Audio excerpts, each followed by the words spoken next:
ఇప్పుడు రాక్షసులు దేని చేత హతమైనారు? ఆ స్త్రీని మరి దేవతలు కూడా చూస్తున్నారు కదండి. మరి వీళ్ళకి లేని కామపు నిక్కు వారికి ఎలా ఏర్పడింది అంటే వీళ్ళు లోపల అంతఃపరిశీలన చేయగలిగిన వాడు అంతఃపరిశీలన చేయలేనివాడు. పెద్దకి ఉండవలసిన లక్షణమేమి అంటే తాను మాట్లాడినటువంటి మాట కుటుంబ సభ్యులందరి చేత ఆదరింపబడవలసినటువంటి మాట మాట్లాడగలిగిన వాడై ఉండాలి. అందుకే ఆ గౌరవాన్ని పొందేటట్టుగా ప్రవర్తించాలి తప్ప లేకి ప్రవర్తించకూడదు. నోరు ఉంది కదా అని కుటుంబ సభ్యులతో కానీ బంధువులతో కానీ ఆ పెద్దరికాన్ని నిలబెట్టుకోవడంలో విఫలమైపోతే, అందుకే మీరు కొన్ని ఇళ్లలో చూడండి, తండ్రికి గౌరవం ఉండదు, తల్లికి గౌరవం ఉండదు, తాతకి గౌరవం ఉండదు. ఎందుకుండదు? ఆయన మహాపురుషుడై కూడా గౌరవం ఇవ్వని వాళ్ళు అనుకోండి, అది వాళ్ళ దుష్ట సంస్కారం. కానీ ఆ ఉన్నటువంటి వారు మహాపురుషుడిగా ఉండడానికి ప్రయత్నించాలి. మహాపురుషుడుగా అంటే నా ఉద్దేశ్యం తన మాట అనుభవంతో చెప్పిన మాట అయి 10 మంది ఆదరించేటట్టుగా తాను ప్రవర్తించగలగాలి. అలా ఉండాలి ఆయన చెప్పే మాట. అలా ప్రవర్తించడంలో వైఫల్యం వచ్చిందనుకోండి, కలహములు అతిశయిల్లుతాయి, వాళ్ళల్లో వాళ్ళు అస్తమానం దెబ్బలాడుకుంటారు. దీనికి ప్రధానమైన కారణం ఎందుకు వస్తుందో తెలుసా అండి? లూజ్ టాక్ అని మనం ఒక మాట అంటాం. ఇది ఎలా ఉంటుందంటే పిల్లల ముందు ఇది మనం మాట్లాడకూడదు అని చాలా ఇళ్లలో ఉండదు. పిల్లల్ని తీసుకొచ్చి ఎదురుగుండా కూర్చోపెట్టుకుని ఆ ఇంటికి వచ్చినటువంటి వాళ్ళతో చాలా చక్కగా మాట్లాడతారు. ఆ ఇంటికి వచ్చిన వాళ్ళు వెళ్ళిపోతారు. వెళ్ళిపోగానే వెనకాతల వాళ్ళకి పేర్లు పద్దులు పెట్టి మాట్లాడతారు వెంటనే. ఇది 10 రోజులు, 20 రోజులు, నెలలు, సంవత్సరాలు పిల్లలు కనిపెడతారు. ఇది ఆఖరికి ఏమవుతుందో తెలుసా అండి? మీరు రేపు పొద్దున్న వాళ్ళ ఇంట్లో ఉండగా మీ పరిస్థితి ఇదే అవుతుంది. వాడికి రంధ్రాన్వేషణం అలవాటు అవుతుంది. మీరు పిల్లలు ఉన్నప్పుడు మీ ఇంటికి ఎవరైనా వచ్చి పెడితే వారు ఆదరణీయులు అని వారి యందు గుణమును ప్రస్తుతి చేయడం మీరు అలవాటు చేసుకున్నారనుకోండి, ఆయన చాలా గొప్పవాడు, మహానుభావుడు అని ఆ వచ్చిన వారిలో ఏదో ఒక గుణం ఉంటుంది. గుణము లేని వాడు ఎవ్వడూ ఉండడు. ఒకటి జ్ఞాపకం పెట్టుకోండి, every man is an embodiment of both goodness and badness. Nobody is either pure embodiment of goodness Nar badness. ఏ మనిషి అయినా పూర్తి మంచివాడు కానీ పూర్తి చెడ్డవాడు కానీ ఉండడు. ఇన్ని ఉపన్యాసాలు చెప్తున్న కోటేశ్వరరావు రాశీభూతమైన మంచితనమో అని మీరు అనుకుంటే మీరు ఖచ్చితంగా పొరపాటు పడుతున్నారు. నేను కాను. ఎందుకని? నేను అరిషడ్వర్గములను గెలిచేసిన వాడిని అయితే నేను మహాపురుషుడనైపోయి ఈ పాటికి నేను ఎక్కడో సాధించవలసినది సాధించి ఆత్మగతుడనై ఉండుండేవాడిని కాదు కదా. నేను మీలా గృహస్థాశ్రమంలో ఉన్నవాడిని. మీరు నా యందు గౌరవం చేత నాకు పెద్ద పేర్లు పెడతారు, కానీ యథార్థమునకు నేను మీ స్థాయి వాడిని. కాకపోతే కాస్త వేదిక మీద కూర్చుని 4 మాటలు చెప్తున్నాను. కానీ ఒకటి గుర్తించండి, నా యందు చెడు ఉండదా? ఉంటుంది ఎప్పుడైనా. కానీ అలాగని పూర్తి చెడ్డవాడు ఉంటాడని మీరు అనుకుంటున్నారా? ఉండడు. పూర్తి చాలా చెడ్డవాళ్ళ కనిపించే వాళ్ళలో కూడా ఏదో ఒక మంచి ఉంటుంది. ఏదో ఒక మంచి, అస్సలు మంచితనం లేదండి అన్నవాడు ఉండడు ప్రపంచంలో. ఉంటుంది. పెద్దలు అనిపించుకోవడంలో గొప్పతనం ఏమిటో తెలుసా అండి? మాట్లాడేటప్పుడు ఆ గుణమును పట్టుకోవాలి, పట్టుకుని మాట్లాడాలి. పెద్దరికము అన్నదానికి లక్షణం ఏమిటో తెలుసా? దిద్దగలగాలి. తన కిందనున్నవాడు పొరపాటు చేస్తే దిద్ది మంచి వైపుకి తేగలగాలి. అలా నడిపించగలిగితేనే సమర్థత. అది మాత్రమే పెద్దరికం అనిపించుకుంటుంది. లేనిది తెచ్చుకుని మీద వేసుకుని పెద్దరికం అంటే అది ఎలా అవుతుంది? నీకే లేని నడుబడి నువ్వు ఇతరులకు ఎలా చూపిస్తావు? కాబట్టి ఇలాంటి వాతావరణం ఏ ఇంట్లో ప్రబలిపోతుందో ఆ ఇంట్లో కలహములు అతిశయిల్లుతాయి. ఎందుకంటే రంధ్రాన్వేషణం అలవాటు అవుతుంది. ఎప్పుడూ ఒకటి దోషాన్ని ఒకటి ఎత్తి చూపించుకుంటాడు. ఈ ఎత్తి చూపించుకునే అలవాటు ఏం చేస్తుందంటే దెబ్బలాట్లకి దారితీస్తుంది. ఈ దెబ్బలాటలు ఒక్కొక్కసారి కోపము మెల్లిమెల్లిగా తరుణమై అంటే మంచి ఉత్సాహవంతమైన స్థితిని పొందేసి క్రోధమైపోతుంది. ఈ క్రోధం ఏమైపోతుందంటే చాలా ఆశ్చర్యం. ఒక తల్లి కడుపున పుట్టి ఒక గదిలో కూర్చుని అందరూ కలిసి అన్నాలు తిన్నవాళ్ళు, అందరూ కలిసి పడుకున్న వాళ్ళు, అందరూ కలిసి ఆడుకున్న వాళ్ళు, తన చెల్లిని కొడితే మా చెల్లిని ఎందుకు కొడతావు అన్నవాడు, వాళ్ళ అన్నయ్యని కొడితే మా అన్నయ్యని ఎందుకు కొడతావు అన్నవాళ్ళు, మీ అన్నయ్యని మేము తీసుకుపోతాం మా ఇంటికని ఎవరైనా ఇంటికి వచ్చిన బంధువులు పరిహాసం ఆడితే మా అన్నయ్య నాది నేను ఇవ్వనన్నవాళ్ళు, 20 ఏళ్ళు దాటేటప్పటికి అన్నయ్య మీద చెల్లి, చెల్లి మీద అన్న దెబ్బలాడుకుని అన్నింటికి చెల్లెళ్ళదు, చెల్లింటికి అన్న వెళ్ళడు. అన్నగారు తండ్రికి తద్దినం పెట్టడు, తండ్రి గారు కొడుకుని చూడ్డు. తల్లి కోపం కొడుకు మీద కోపం, కొడుక్కి తల్లి మీద కోపం. అన్నదమ్ములు అక్క చెల్లెళ్ళు కలిపి కోర్టుకి వెళ్ళడం, కోర్టులో బోన్లో నించోవడం. ఎంత హాస్యాస్పదమైన విషయం అండి. ఒక తల్లి కడుపున పుట్టినటువంటి బిడ్డలు ఇలా ప్రవర్తించడానికి కారణమేమి? సంస్కార లోపం ఇంతమంది ఎందు లేదు. పెంపకంలో దోషం వచ్చింది. నీకు చిన్నతనం నుంచి ఇంటిని నడపడం చేత కాలేదు. ఎప్పుడు పిల్లల ముందు మాట్లాడకూడనివి మాట్లాడావు. పిల్లలకి రంధ్రాన్వేషణం అలవాటు చేశావు. ఈ రంధ్రాన్వేషణ బుద్ధి ఏమైపోయింది? అరణ్యమునందు అగ్నిహోత్రం పుడుతుంది 2 చెట్లు రాసుకుని. పుట్టిన అగ్నిహోత్రం ఏం చేస్తుంది? అరణ్యాన్ని తినేస్తుంది. అలా నువ్వు నేర్పిన రంధ్రాన్వేషణ నీ ఇంటిని తినేస్తుంది. నీ ఇంటి పరువు బజారున పడిపోతుంది. రాక్షస బుద్ధి అంటే అదే. కాబట్టి కలహం ఏం చేస్తుంది? అమంగళమునకు దారి తీస్తుంది. పోతన గారు తీర్పు చెప్పారంతే ఒక్క మాటలో. కాబట్టి ఇప్పుడు ఏమైంది? వాళ్ళ దెబ్బలాడుకోవడం మొదలెట్టారు. ఎవరికి అసలు అమృతం రాలేదో వాళ్ళు దెబ్బలాడుకోవాలి. రే చూడరా, అనవసరంగా మనం వచ్చాం, పాము తోకట్టుకున్నాం, మనం చిలికాం, అమృతం వచ్చింది, వాడు ఎత్తుకుపోతున్నాడు. అలా ఎత్తుకుపోవడం ఏంట్రా? మన నాయకుడు ఎక్కడ ఉన్నాడు? ఉత్తప్పుడు నాయకుడు ఏంటి? వెళ్ళొద్దా యుద్ధానికి అనాలి. వీళ్ళు యుద్ధం చేయలేదు. వీళ్ళందరూ కలిసి కూర్చుని శ్రీమన్నారాయణుణ్ణి ప్రార్థన చేస్తున్నారు. స్వామి, నువ్వు మాకు దిక్కు, నువ్వు పెద్దవాడివి మాకు. వాళ్ళు చూసావా అమృత పాత్రను ఎత్తుకుపోయారు, మాకు కూడా అమృతంలో భాగం రావాలి కదా. తండ్రి నువ్వు అనుగ్రహించు, మాకు అమృతం తాగడానికి మేము యోగ్యులమైతే మాకు అమృతం ఇప్పించు అని వాళ్ళు ఈశ్వరుణ్ణి ప్రార్థన చేస్తున్నారు. వీళ్ళేం చేస్తున్నారు? పోనీ ఎత్తుకుపోయిన వాళ్ళు కూర్చుని అందరూ కలిసి తాగేస్తున్నారా అంటే అలా ఏం తాగట్లేదు. అందులో మళ్ళీ బలవంతుడైన వాడు ఎత్తుకుపోతున్నాడు. బలహీనుడైన వాడు బలవంతుడి వెంట పరిగెడుతున్నాడు. ఇప్పుడు చిత్రం ఏమవుతుందో తెలుసా అండి? ఒరే, మనకి ఎలాగో మనం వాడికన్నా బలవంతులంకం మనకి ఇవ్వట్లేదని ఉన్న వాళ్ళలో చీలికి తెస్తాడు వాడు. కాబట్టి వాడేం చేస్తాడంటే బుద్ధి ప్రయోగం చేస్తాడు. తప్పు కదా అలాగా. మనం ఒక్కళ్ళని తాగడం ఏంటి అంటే వీడికి ఎలాగో ఇవ్వడు వాడు, ఆ బలవంతుడే తాగేస్తాడు. కానీ వీడు మనం అంటాడు వాడిని కలుపుకొని. మనం తాగడం ఏంటి? వాళ్ళకి ఇవ్వాలి కదా న్యాయంగా, దేవతలకు కూడాను. వాళ్ళు అక్కడ కూర్చున్నారు, మనమేమో ఎత్తుకొచ్చేసాం, తప్పు కదా ఇలాగా. అంటే ఇలాంటి బలహీనులు 100 మంది తిరగబడతారు. 100 మంది బలవంతులు కలిస్తే 101వ బలం కలిగిన వాడిని దెబ్బలాడచ్చేమో అని ఓ ఆలోచన. కాబట్టి ఇప్పుడు ఏమైంది? వ్యక్తి స్పర్ధ ఒక సామూహిక స్పర్ధ వైపుకి దారి తీసేస్తోంది. కలహం ఎలా వెర్రితలలు వేస్తుందో చూడండి. కాబట్టి ఇది ఏమైపోయింది? 2 వర్గాలు అయిపోయింది. 2 వర్గాలు అయిపోయి దెబ్బలాటకి వెళ్ళిపోయింది, కొట్టుకుంటున్నారు. ఇప్పుడు శ్రీ మహావిష్ణువుని వీళ్ళు ప్రార్థన చేశారు. ఇప్పుడు మీరు చాలా జాగ్రత్తగా గమనించాలి. ఈశ్వరుడు మోహిని రూపాన్ని స్వీకరించాడు. ఎందుకంటే మోహిని రూపం స్వీకరించడం మహాభారతంలో కనపడినట్టు ఒక భయంకరమైనటువంటి విశ్వరూపంతో కనపడి, నేనే కాలస్వరూపుడనై భీష్మంచ ద్రోణంచ జయద్రథంచ అంటాడే, నేను భీష్ముణ్ణి ద్రోణుణ్ణి అందరినీ తినేస్తున్నానని, అటువంటి భయంకరమైనటువంటి కాలస్వరూపంతో కనపడి ఒక సమ్మోహనాస్త్రం వేసి రాక్షసులు మూర్ఛపోయేటట్టు చేసేసి దేవతలకు అమృతం పంచిపెట్టి వెళ్ళిపోకూడదా? మోహిని స్వరూపాన్ని ఎందుకు తీసుకోవాలి? ఇది క్షీరసాగర మథనంలో మీరు వేసుకోవలసినటువంటి ప్రశ్న. ఎందుకు మోహిని అవతారం ఎత్తాడంటే ఆయన, ఎక్కడ ఇలాంటి కలహాలు క్రోధము ఉంటాయో దాని పక్కన అక్క చెల్లెలు ఉంటుంది. ఏమిటో తెలుసా అండి? కామము. కామము అంటే కోరికే. వాడికి ఇవ్వకుండా మనం తాగేద్దామన్నదే కామము. అందులోంచి మళ్ళీ నేనొక్కడనే తాగేస్తాను, మిగిలిన వాళ్ళకి కోపము, క్రోధము. కామక్రోధములు పక్క పక్కన ఉంటాయి. ఇప్పుడు ఈ దిక్కుమాలిన పని చేస్తూ కామము ధర్మము తప్పింది. కామమును కామముతో పడగొడుతున్నాడు ఆయన. అందుకని ఇప్పుడేం చేశాడు? వీళ్ళ యందు కామమున్నది, ఈ కామము ఎంత విర్రితలైనా వేసేస్తుంది. కాబట్టి చాలా తేలిక. కాబట్టి ఇలాగే పడగొట్టేయడం తేలిక వీళ్ళని. కాబట్టి సులభ మార్గం, దానికి పెద్ద సమ్మోహనాస్త్రం వేయడం ఎందుకు, యుద్ధం చేయడం ఎందుకు? కాబట్టి ఒక స్త్రీగా మారిపోయాడు.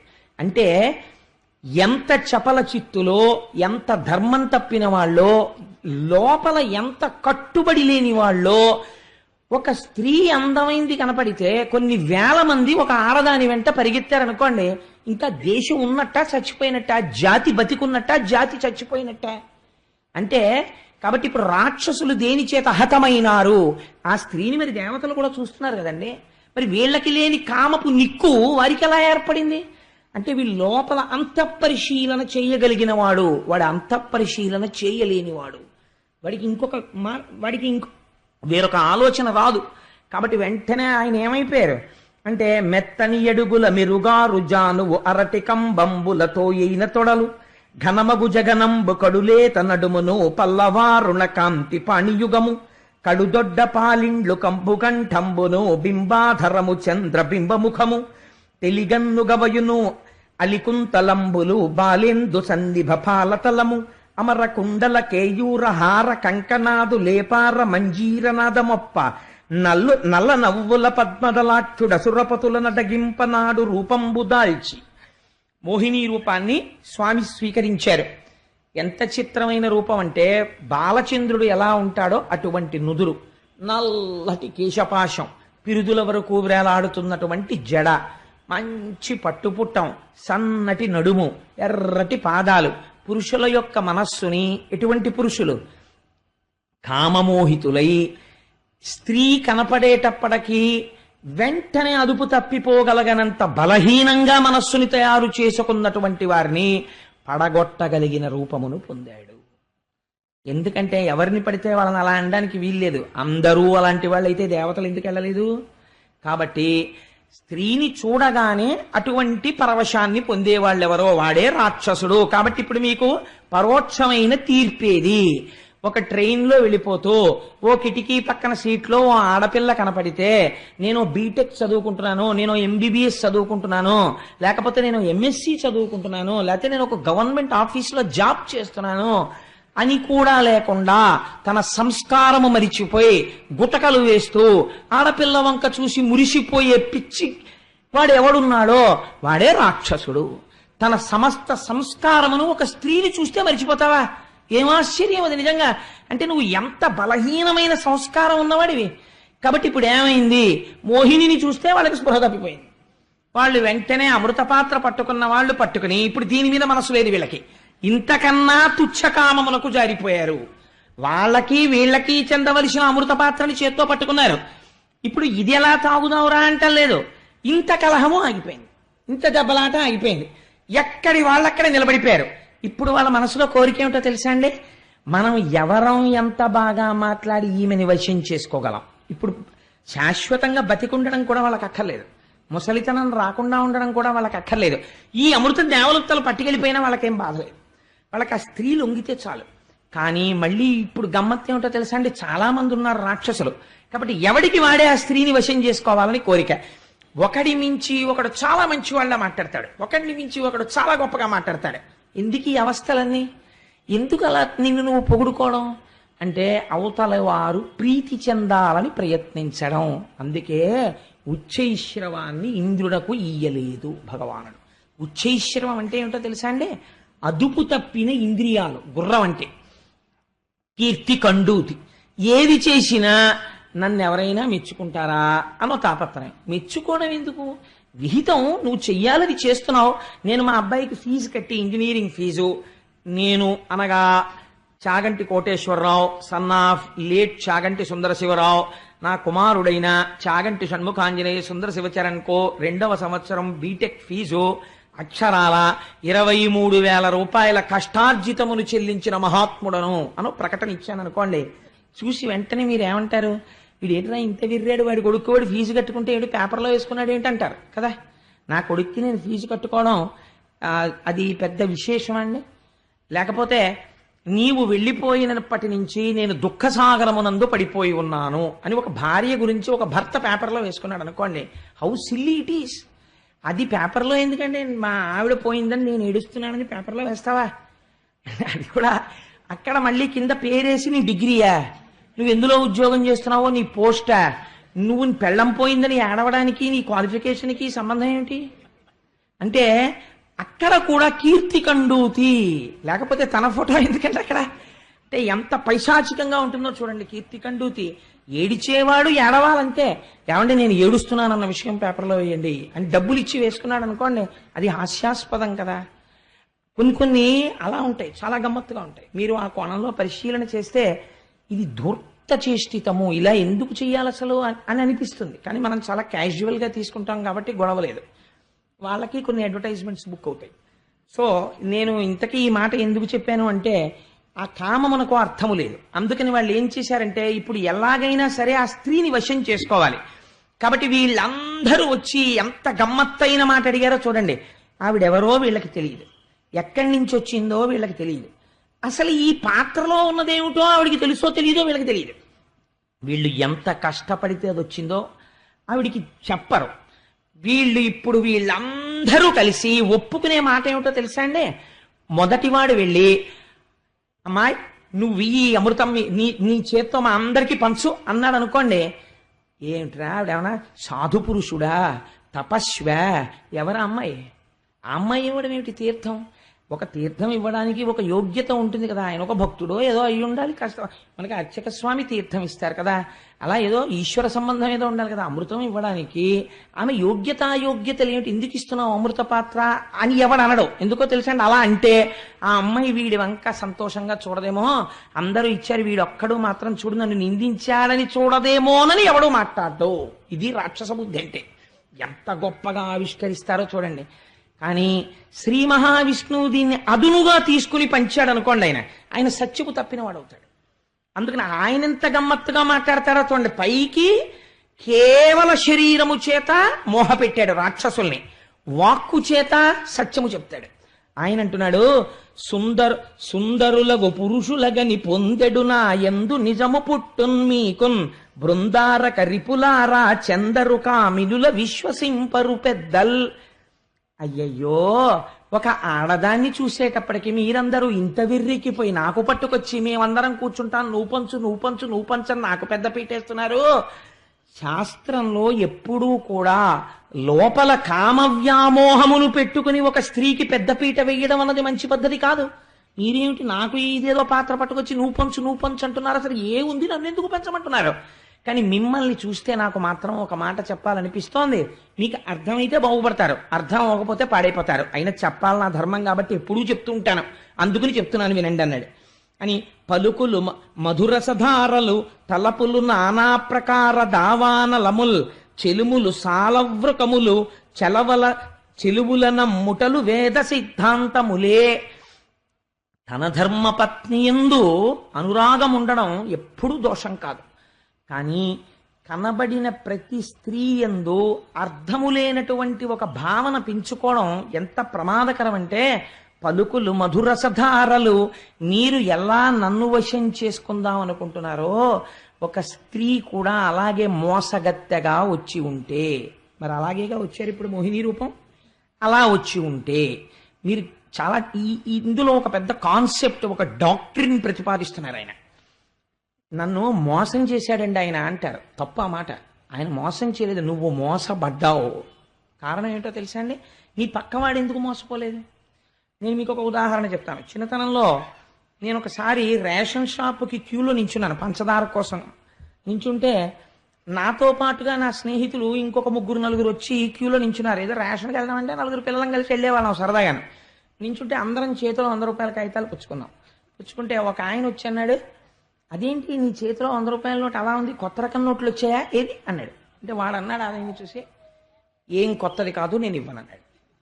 రెండో వాడిని, ఏది బాబు నీది ఇయ్యమ్మా ఒకసారి అన్నాడు. నేను ఇవ్వనన్నాడు. మూడో వాడిని నేను, నా దగ్గరికి వచ్చి అన్నాడు, ఏదే బాబు ఒకసారి చూసిస్తానంటే అలాగే పెద్దదో అంత గొప్పగా పట్టుకుంటున్నారు, కొత్త నోటేమో చూద్దాం, కొత్త ప్రింట్ వచ్చిందేమో అని అనుకున్నాను, బాబు నువ్వు ఇయ్యమ్మా ఒకసారి అన్నాడు. నేను 100 రూపాయల కాగితం ఇచ్చాను. వాడు వెంటనే అది విప్పి ఇలా చూసి, ఆహా కొత్త నోటే అప్పుడు ఇప్పటికి వెళ్ళిపోయాడు. అంతే. నేను ఏంటి ఇలా వెళ్ళిపోతున్నాడు అని ఆలోచించే లోపల వాడు వెళ్ళిపోయాడు. ఇంటికి వచ్చి అమ్మ 100 రూపాయలు పోయిందన్నాను. చావ కొడేశారు. సహజం కదా, ఇంట్లో చిన్నతనంలో కొడతారు, వెంటనే కొట్టాడు. అప్పుడు నేను వెంటనే ఒక తర్కం చేసుకున్నాను మనసులో, వాళ్ళిద్దరూ 100 రూపాయలు ఇవ్వలేదు కాబట్టి వాడు తర్వాత మోసం చేశాడు, మా అబ్బాయిని ఎవడో మోసం చేసి 100 రూపాయలు పట్టుకుపోయాడు. వాడు మోసం చేసే ప్రయత్నం చేశాడు, నేను మోసపోయాను. కారణం ఏంటంటే నేను నమ్మాను, వంచకుణ్ణి ఇద్దరు నమ్మలేదు. 100 రూపాయల కొత్త ప్రింటా, మీ దగ్గర ఉన్న ప్రింట్ చూపించండి అని అడిగుండుంటే నేను మోసపోయకుండా ఉండుండేవాడినేమో. కానీ నేను అలా అనలేదు కదా. కాబట్టి మోసపోగలిగిన బలహీనత నీ దగ్గర ఉంటే మోసపుచ్చగలిగిన వాడు సఫలీకృతుడవుతాడు కదా. అంటే ఇక్కడ నీ యందు దారుఢ్యం లేదు. ఎంత చాకచక్యంగా మాట్లాడుతున్నారో చూడండి. ఇది విష్ణుమాయ అంటే. ఆయన అలా మాట్లాడతారు ఆయన. అందుకని ఆయన అన్నారు, పలుకులు మధుర సధారలు. రేపొద్దున్న క్షీరసాగర మథనంలో శ్రీ మహావిష్ణువు చాలా అందంగా మాట్లాడారు, మమ్మల్ని మోసం చేసేశారు అనద్దు. ఆడదాన్ని, అందగత్తెని నేను మాట్లాడితే ఏది మాట్లాడినా మీకు అందంగానే కనపడుతుంది. తలపులు నానా ప్రకార దావానలముల్. ఇంకొకటి కూడా చెప్తున్నాను, అసలు ఎందుకు వచ్చిందో అని నన్ను అనద్దు రేపొద్దున్న. అసలు రావాలని కాని, నిలబడాలని కాని, మీరింతమంది నన్ను ఇలా చూస్తున్నా నేను మీతో మాట్లాడడానికి తలంపు కాని కలిగిందంటే అది మిమ్మల్ని కార్చిచ్చవచ్చు. గుర్తుపెట్టుకోండి, నా తప్పేం ఉండదు. ఎంత ఆయన నిజంగా మాట్లాడేస్తున్నారో చూడండి. వాళ్ళ తలకెక్కదు. ఎందుకని? వాళ్ళు మోసపోవడానికి సిద్ధపడ్డారు. ఎందుకని? కామమునకు వశులు, బలహీనమైన మనస్సు ఉన్నవాడు కాబట్టి వాడు రాక్షస ప్రవృత్తి ఎందున్నాడు. మొత్తం మోసపోతారు, అందరూ కలిసి పడిపోతారు. అంతే, అందరూ కలిసి మోసం చేద్దాం అనుకుని అందరూ కలిసి మోసపోతారు. ఈశ్వరుడు చూసి చూసి నీ బలహీనత చేత నిన్ను కొట్టగలడు. నువ్వు లోకాన్ని మోసం చేద్దాం అనుకుంటే. చెలుములు సాలావృకములు. ఇటువంటి స్త్రీని పైకి చూసి, కేవల సౌందర్యమును చూసి, all the glitters is not gold, కేవల సౌందర్యమును చూసి మోహించడం అనేటటువంటి బలహీనమైన ప్రవృత్తి. తోడేలుతో స్నేహము చేయుట. చెలవల నమ్ముటలు వేద సిద్ధాంతములే. అసలు ఏ పరిచయం లేనటువంటి ఒక ఆడదాని దగ్గరికి వెళ్ళి ఆవిడ చెప్పిన మాటలు వెంటనే నమ్మేయడం. అసలు ఇంకా నేను చెప్పింది ఏమీ లేదు, మీరు నమ్మేసి నాకు పెద్దరికం ఇచ్చేసి నా చేతిలో అమృతపాత్ర పెట్టేస్తున్నారే, ఎక్కడి నుంచి వచ్చావని కూడా నన్ను అడగలేదే, నేను ఇది పట్టుకుని అంతర్ధానం అయిపోతే మీ బ్రతుకులు ఏమైపోతాయి? ఇంత కష్టపడ్డారు. ఆవిడ పాఠం చెప్తోంది. నిజంగా రాక్షసులు గ్రహించారనుకోండి పాఠం విని, అమ్మా నువ్వు యథార్థం మాట్లాడావు తల్లి, మేము ఈ పని చేసి ఉండకుండా ఉండాల్సింది అని ఆవిడ కాళ్ళ మీద పడి వెంటనే వాళ్ళ మనసు మార్చుకున్నారనుకోండి. క్షీరసాగర మథనం కథ వేరొకలా ఉంటుంది. ఈశ్వరుడు యందు దోషమా? చాలా మంది క్షీరసాగర మథనంలో అంటారంటే ఈశ్వరుడు మోసం చేసి రాక్షసులకి పెట్టలేదు కాదు, వాళ్ళు మోసపోయారు. మరి రాహువుకి ఎందుకు పోశారండి? రాహువు వచ్చి కూర్చుంటే తెలుసు శ్రీ మహావిష్ణువుకి, రాక్షసుడు కూర్చున్నాడని తెలిసి కూడా పోశారు. ఎందుకు పోశారు మీకు చెప్తాను, ధర్మం కాసేపాగి. అందుచేత ఈ మాటలు చెప్పారు.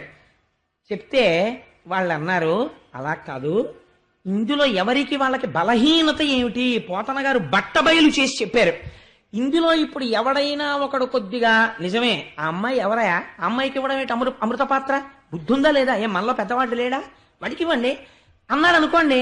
వాణ్ణి ప్రసన్నంగా చూడదేమో, మిగిలిన వాళ్ళనే ప్రసన్నంగా చూస్తుందేమో, తను దూరం అయిపోతానేమో అని.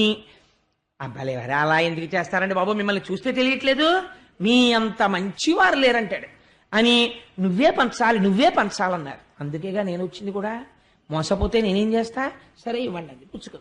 పుచ్చుకుని అమృతం కదయా, అలా ఎలా తాగుతారు? స్నానం చేసి చక్కగా ఆచమనం చేసి రాక్షసులందరూ ఇలా కూర్చోండి, దేవతలందరూ ఇలా కూర్చోండి, పోసేస్తానండి. అంటే వీళ్ళు ఏమనుకున్నారంటే అలా ఎందుకు కూర్చోవాలి, తాగేవాడు తినేవాడు కలిసే కూర్చోవచ్చు కదా అని ఎవ్వడూ అడగలేదండి. అది విచిత్రం. అదేమిటంటే, అమ్మా నువ్వు పోయడానికి విడిగా ఎందుకమ్మా కూర్చోవడం? పొడుగు వాళ్ళందరూ క్లాస్లో వెనక్కి కూర్చోండి, పొట్టి వాళ్ళందరూ ముందు కూర్చోండి అని ఒక టీచర్ అన్నాడు అనుకోండి. అందులో ఒక శాంక్టిటీ, ఒక పవిత్రత ఉన్నది. ఎందుకని? పొడుగు వాళ్ళు ముందు కూర్చుంటే పొట్టి వాళ్ళకి కనపడదు కనుక. తప్ప అన్నం పెట్టేటప్పుడు, మంచినీళ్లు పోసేటప్పుడు, ఒకరి యొక్క శరీరమును పోషించడానికి అనువైనది పెట్టేటప్పుడు అన్ని పదార్థములు లోపల ఉన్న ఈశ్వరుణ్ణే తృప్తిపరుస్తున్నప్పుడు నువ్వు ఏ కారణం చేత వేరు చేయగలవు? చీమ తింటే లోపల ఈశ్వరుడే తింటున్నాడు, కుక్క తింటే ఈశ్వరుడు తింటున్నాడు. రామకృష్ణ పరమహంసకి ఒక శిష్యుడు ఉండేవాడు. ఆయన ఒకసారి ఒక ఇంటి వాళ్ళు విసిరినటువంటి విస్తరాకులు కుక్కలన్నీ కూర్చుని తింటున్నాయి, ఈయన కూడా మధ్యలో కూర్చుని అందులో ఉన్నది తింటున్నారు. తింటుంటే ఒక శిష్యుడు వచ్చి అన్నాడు, అదేంటండి అలా చేశారు, తప్పు కదా, కుక్కలతో కలిసి తినడమా అన్నాడు. అంటే ఆయన అన్నాడు, నాకు అలా అనిపించలేదు, నాకు బ్రహ్మముతో కలిసి బ్రహ్మమును తినుచున్నది అన్నాడు. ఎంత గొప్ప మాట చూడండి. తింటున్నది బ్రహ్మం. అహం వైశ్వానరో భూత్వా ప్రాణినాం దేహమాశ్రిత. ఈ లోపల అగ్నిహోత్రం ఉండి అది తింటోంది. ఆకలి వేసిన కుక్క తింటున్నప్పుడు లోపల వైశ్వానరుడు తింటున్నాడు. ఆకలి వేసిన పిల్లి తాగుతున్నప్పుడు వైశ్వానరుడు తాగుతున్నాడు. ఒక పిల్లి ఆకలితో మ్యావ్ మ్యావ్ మ్యావ్ అన్నాళ్ళు గిళ్ళి తిరిగి మీ ఇంటికి వచ్చి అక్కడ ఉన్న చిన్న గిన్నెలో పాలు పిల్లి తాగుతోంది అనుకోండి, నేనంటాను ఈశ్వరుడు యజ్ఞభాగమును స్వీకరించాడు. ఆ రోజు మీరు యజ్ఞము చేసి సోమయాజి అయ్యారు. మీరు ఆ రోజున నా పేరు కోటేశ్వర సోమయాజి అని నేను చెప్పుకోవచ్చు. ఎందుకంటే ఈశ్వరుడు వచ్చి తాగాడు. నేను అలా చూడగలిగితే, నాకు పిల్లే కనపడింది అనుకోండి, దాన్ని ఒక్క దెబ్బ కొట్టాను అనుకోండి, ఏడుస్తూ వెళ్ళిపోతుంది. కానీ అజ్ఞానం ఉన్నటువంటి పిల్లిలో కూడా ఆకలిగా ఉండి పాలు తాగుతున్నవాడెవరు? ఈశ్వరుడే. అందుకని సర్వత్ర సమదర్శయ, అంతటా సమదర్శనం చేస్తాడు పండితుడు. భేదం చూస్తాడు అజ్ఞాని. కాబట్టి ఇప్పుడు ఏమవుతోంది, కూర్చునేటప్పుడు రాక్షసులు ఇటు కూర్చోండి, దేవతలు ఇటు కూర్చోండి, నా పలుకులు మోసపుచ్చేవిగా ఉంటాయి, నా తలపులు దావానలంగా ఉంటాయి, జాగ్రత్త అని చెప్పారు ఆయన. విన్నారా? వీళ్ళు అడిగిన వాడు లేడు. రాక్షసులందరూ ఇటు కూర్చున్నారు, దేవతలందరూ ఇటు కూర్చున్నారు. ఆవిడ ఏం చేసిందో తెలుసా అండి? నేను సభాముఖంగా ఈ మాట చెప్పకపోతే క్షీరసాగర మథనాన్ని నేను పూర్తిగా చెప్పిన వాడను కాను. అందుకని నేను చెప్తున్నాను. కానీ చెప్పేటప్పుడు నా మనస్సు పరమ పవిత్రమైనటువంటి స్థానంతో, స్థితితో చెప్తోంది. అది మీరు గమనించండి. దేవతలు ఇటు, రాక్షసులు ఇటు కూర్చున్నారనుకోండి, ఒకరికొకరు అభిముఖంగా ఉంటారు కదా. ఉన్నప్పుడు వీళ్ళు స్నానం చేసి వచ్చారు, వీళ్ళు స్నానం చేసి వచ్చారు, వీళ్ళు ఆచమనం చేశారు, వీళ్ళు ఆచమనం చేశారు, కూర్చున్నారు. నేనే మోహిని అనుకోండి, కాసేపు నేను దేవతల వైపుకి తిరిగి పోస్తున్నాను అనుకోండి, నా శరీరము వెనక భాగం పృష్ఠభాగం కదా రాక్షసులకు కనపడుతుంది. ఇటువైపు ఇద్దరికి పోసి ఆవిడ ఏం చేశారో తెలుసా అండి? ఇటు తిరిగి, నేను ఇంకంతకన్నా వాక్కు వాడలేని, మీరు భాగవతం చదువుకోండి, శరీరములో ఉన్నటువంటి అవయవములు కొంచెము ప్రకటముగా కనపడేటట్టు రాక్షసుల వైపు నిలబడేది. వాళ్ళు దానికి చాలా తృప్తి పడిపోయేవారు. ఆవిడ పమిట సర్దుకుని ఇటు తిరిగి వీళ్ళకి అమృతం పోసేది, మళ్ళీ అటు తిరిగేది. వీళ్లలో ఎవ్వడూ ఎందుకు మాట్లాడలేదంటే వీళ్ళకి అమృతం మీద దృష్టి లేదు, ఆవిడ అంగాంగముల యందు దృష్టి ఉంది. ఇదే పతనానికి కారణం. పురుషుడు ఎందుకు పతనం అవుతాడు అంటే అమృతాన్ని పోగొట్టుకుంటున్నాడు, తన మరణమును తాను కొని తెచ్చుకుంటున్నాడు. ఆవిడ చేసిన ఒకే ఒక పని ఇదే. వాడికున్న కామ బలహీనత చేత మొత్తము జాతిని గెలిచినది. అప్పటికీ ఇప్పటికీ అంతే. లోకం అంతా నశించిపోతోంది. ఎందుకు నశించిపోతుంది? కామమునకు నువ్వు ఆ బలహీనత పెంచేసుకుంటున్నావు కనుక. నీ మనస్సు భావన అంతేనండి మార్పు. వెంటనే నువ్వు పార్వతీదేవిని చూశావనుకో, పాదములు ఒక్కటే చూస్తావు చాలు. మా అమ్మ పాదములు అన్న భావనతో నువ్వు చూస్తే అంతే, నువ్వు పరిశుద్ధుడు అయిపోయి అమృతం వచ్చేస్తుంది చేతులకు, నువ్వు దేవత అయిపోతావు అంతే. ఈ భావన యందు తేడా. దేవతలకి ఇది అక్కర్లేదు. ఈ బాహ్యమైన శరీరమునందు వారికి కోరిక లేదు, వారికి అమృతపానము చెయ్యాలని కోరిక. వాళ్ళ వైపు పవిత్రంగా కనపడుతుంది, వీళ్ల వైపు మోహజనకముగా కనపడుతుంది. ఇలా పోసుకుంటూ వెళ్ళిపోతోంది. ఎవడికి వాడికే ఓ కోరికుంది. ఉదయం ఇలా పోసుకుంటూ వెళ్ళిపోతోంది, నిన్ను రూపులు ఇచ్చేటప్పుడు చూడండి గోపాలకృష్ణ గారు కనీసం వెనక వైపు కూడా ఇవ్వండి అన్నారు. ముందు వాళ్ళకి అందిపోతాయేమో అని. అంటే నిర్వహించేవాడి తాపత్రయం అలా ఉంటుంది, అందరికీ అందాలని. అందుకని ఆ మాట ఆయన అనగలిగారు. అంటే ఆయన యందు అందరికీ అందాలన్న పూజ్య భావన ఉన్నది, ఆయన దేవత అయి నిలబడ్డాడు కాబట్టి. కానీ కామన పెరిగిపోయింది అనుకోండి, ఒరే అటువైపే పోస్తోంది కానీ ఇటువైపు ఒకడికి పోయట్లేదు, ఈ దేవతల చివరి వరకు వెళ్ళిపోయిన తర్వాత లొల్లి అని తిప్పేస్తే ఏం చేస్తాం అని కడుపులో ఉంది. కానీ ఈ మాట అంటే నా వంక ప్రసన్నంగా చూడదేమో అని భయం ఎవడికి వాడికి. అందుకని వాడు మాట్లాడడు. ఇదే చెప్పారు పోతన గారు. కాబట్టి ఏం చేశారు వీళ్ళు అడగరు. ఆవిడ దేవతలకి పోసుకుంటూ వెళ్ళిపోతాడు. వెళ్ళిపోతుంటే రాహు అన్నవాడు ఒక్కడు చూశాడు, రాక్షసుడు. చూసి ఈవిడ మనల్ని మోసం చేస్తోంది, కాబట్టి మనం ఏం చెయ్యాలి? దేవతల్లోకి వెళ్ళి కూర్చోడమే. కాబట్టి ఏం చేద్దాం? ఇటువైపు కూర్చున్నంతసేపు మనకు అమృతం దక్కదు. కాబట్టి మనం ఎటు కూర్చోవాలి? అటు కూర్చోవాలి. నువ్వు ఎటు కూర్చుంటావన్నది నీ మనస్సును బట్టి ఉంటుంది. కాయిన్కి, నాణ్యానికి రెండు వైపులా ఉన్నట్టే నువ్వు దేవతగా కూర్చుంటే అమృతం పోస్తుంది, నువ్వు రాక్షసుడిగా కూర్చుంటే మృత్యు వస్తుంది. కాబట్టి ఏమైంది? ఆయన వెళ్ళి అటు కూర్చున్నాడు. కానీ ప్రవృత్తి చేత రాక్షస ప్రవృత్తి. దేవతలలో కూర్చున్నాడు. కూర్చుంటే చాలా గమ్మత్తైన విషయం జరిగింది. ఈవిడ ఇటు పోస్తోంది, ఇటు తిరుగుతోంది, ఇటు పోస్తోంది, ఇటు తిరుగుతోంది. వీడు మోహిస్తున్నాడు, వాడు అమృతం పొందుతున్నాడు. ఈవిడ రాహువు దగ్గరికి వచ్చింది. వచ్చేటప్పటికి ఆవిడికి ఈ పక్కన కూర్చున్న వాళ్ళిద్దరు రాహువుకి ఇటు సూర్యచంద్రులు కూర్చున్నారు. వాళ్ళిద్దరికీ అమృతం పోస్తున్నప్పుడు వాళ్ళు అన్నారు వాడికి పొయ్యకూడదు రాక్షసుడని చెప్పారు. ఇలా అనగానే సూర్యుడు అన్నాడు, చంద్రుడు ఉన్నాడు. సూర్యుడికి పోసిన తర్వాత చంద్రుడు దగ్గరికి వెళ్ళింది. చంద్రుడికి పోయిగానే ఆయన అన్నాడు వాడు ఇక్కడ కూర్చున్నాడు అన్నాడు. కనిపెట్టాడు శ్రీమన్నారాయణుడు. రాహు వచ్చి కూర్చున్నాడు ఇక్కడని. ఎంత గమ్మత్తుగా ఉంటుందో చూడండి ధర్మం. అమరవ్రాతములోన దొచ్చి దివిజుండై రాహు పీయూష పానము సేయంగని చంద్రభాస్కరులు సన్నల్సేయ నారాయణుండమరారాతి శిరంబు చక్రహతి దుర్మాడెన్ సుధాసిక్తమై అమరత్వంబును చెందె మూర్ధము తదన్యాంగంబు నేలంపడం. అమృతం పొయ్యవలసి వచ్చినప్పుడు వెంటనే ఆయన మోహింప చెయ్యాలంటే ఓ మాట అనొచ్చు. అదేమిటో ఇటు కూర్చున్నావు అటు కూర్చో అందనుకోండి. ఇప్పుడు రాహు ఏం చేయాలి? రాక్షసులందరూ ఈవిడిని సపోర్ట్ చేస్తారు కదా, ఈవిడి దగ్గర ప్రసన్నత కావాలి. అవునవును మావాడే అటు కూర్చున్నాడు వేరే విటొచ్చాయి అంటారు ఆవిడ దగ్గర మెహర్బానీ కోసం. కానీ ఎంత ధర్మం పాటించారో తెలుసా అండి? భోజనం చేసేటప్పుడు కానీ మనం ఏదైనా పానీయం తీసుకునేటప్పుడు కానీ మీ ఇష్టాయిష్టములను చూడరాదు. ఒక పంక్తి మీ ఇంట్లో జరుగుతోంది అనుకోండి, ఎంత గొప్ప అతిథి కానివ్వండి, మీకు ఎంత కావలసిన వాడు కానివ్వండి, అయ్యా నేను కొంచెం తొందరగా వెళ్ళిపోవాలండి భోజనం చేసి, నా ట్రైన్ టైం అయిపోతుంది, నాకు ఎక్కడో అక్కడ పెట్టించేద్దరు అన్నాడు అనుకోండి, పొరపాటున కూడా ఒకరి దగ్గరికి వెళ్ళి అయ్యా మీరు నెక్స్ట్ పంక్తిలో తిందురు కానీ కొంచెం ఆయన వెళ్ళిపోవాలట ఆయన్ని కూర్చోనివ్వండి అని అనరాదు.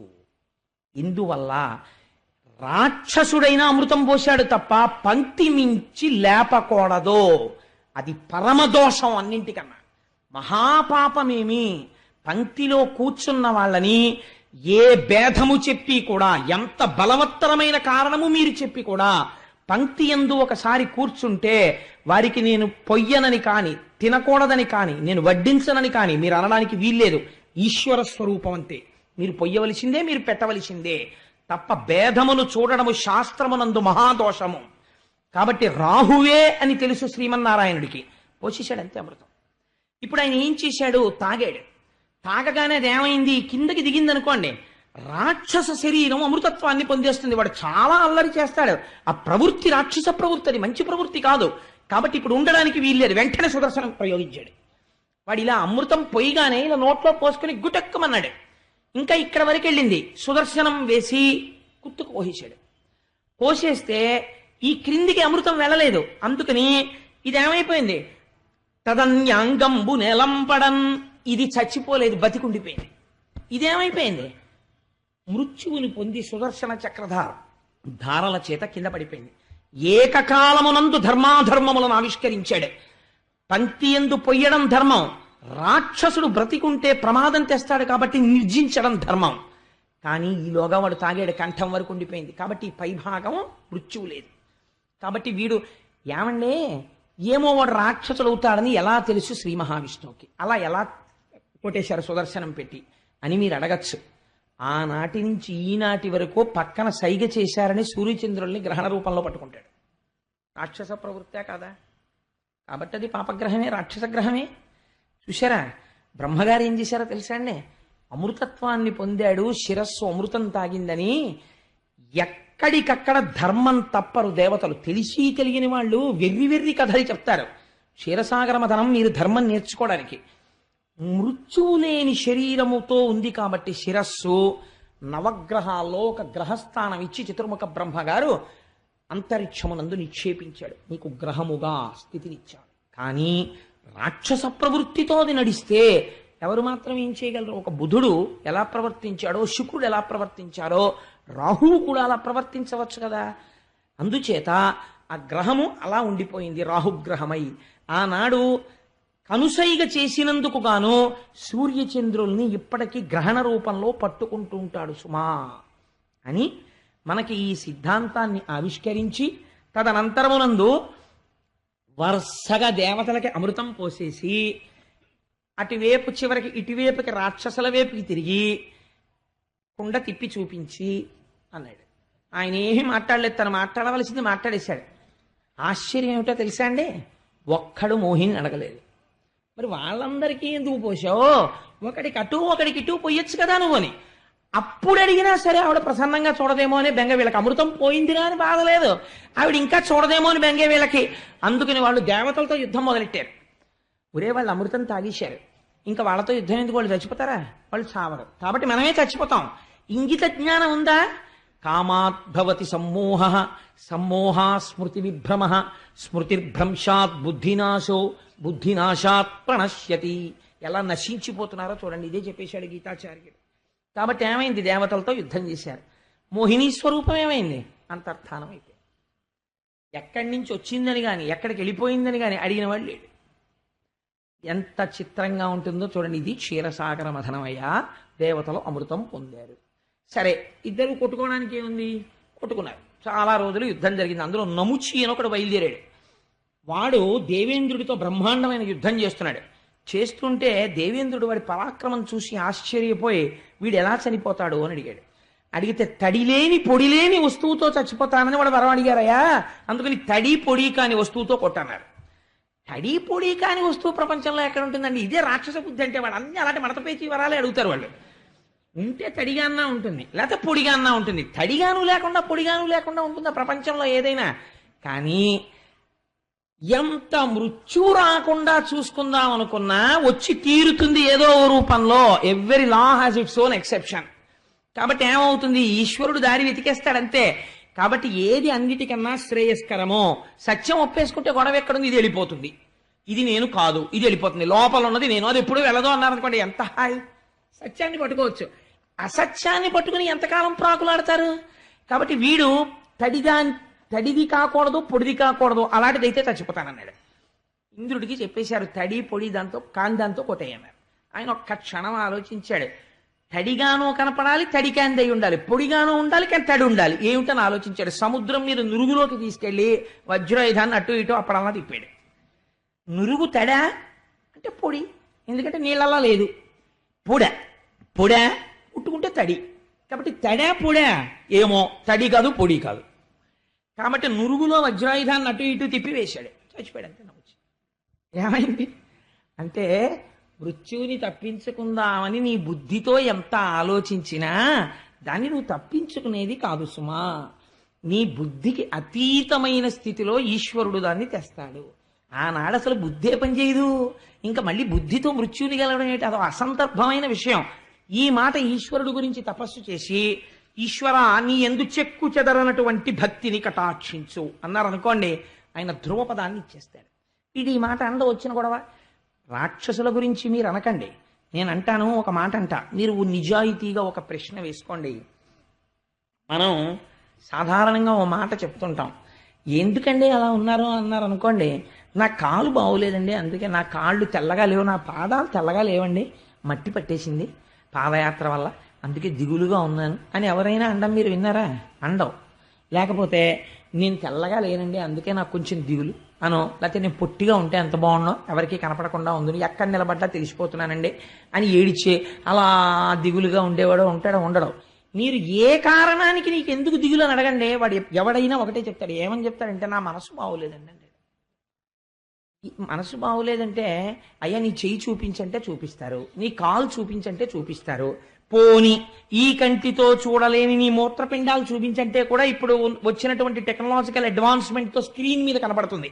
నీ మనసు చూపించు అని అడిగారు అనుకోండి, ఏది ఎక్కడ చూపిస్తారు చెప్పండి మనస్సుని? మీరు చూపించలేరు.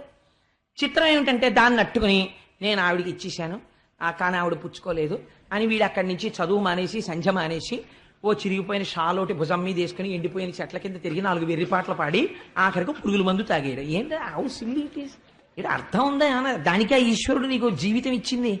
అలాంటి తుచ్చమైన పనులు చేయడానికా? ఎంత నువ్వు దిగజారుడు మెట్ల మీద ఉన్నావు. అంటే నువ్వెవరు ఇంకోళ్ళని అది ప్రేమ అని ఎలా అంటారండి? ప్రేమ అంటే ఏమిటో తెలుసా అండి? ఎంత గొప్ప మాట మాట్లాడిందంటే, ప్రేమకి పర్యాయ పదము వారి సుఖమును అపేక్షించుట.